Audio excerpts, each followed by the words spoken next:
గత 3 రోజులుగా ఆగకుండా వర్షాలు పడుతూనే ఉన్నాయి.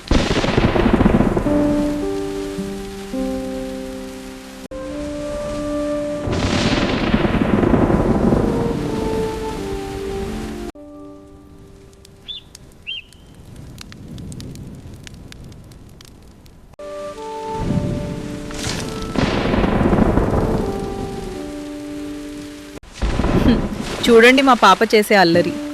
అంతా ఇంత కాదు. ఆయన టీ అడిగారు. టీ కాచివ్వాలి. టీ గ్లాసుల్లోకి పోసాను.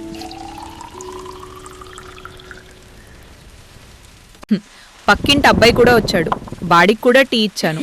వాడు నవ్వులు.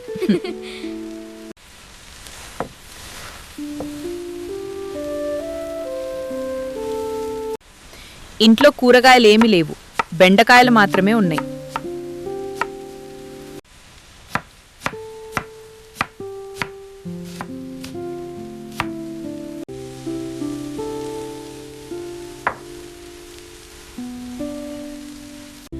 మధ్యాహ్నం భోజనానికి చపాతీ, బెండకాయ కూర చేశాను.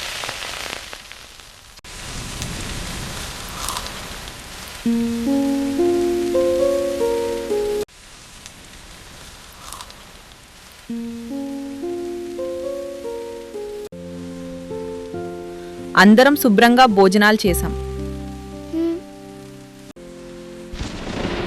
సాయంకాలం డాబా పైకి వెళ్తే ఇంకా మెరుపులు మెరుస్తూనే ఉన్నాయి.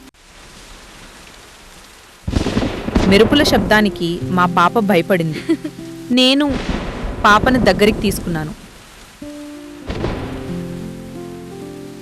కిందకు దిగి మళ్ళీ ఆయన కోసం టీ పెట్టాను.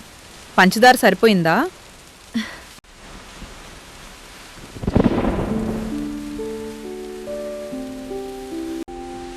మా పాప కథలు చెప్పమని గొడవ పెట్టేసింది.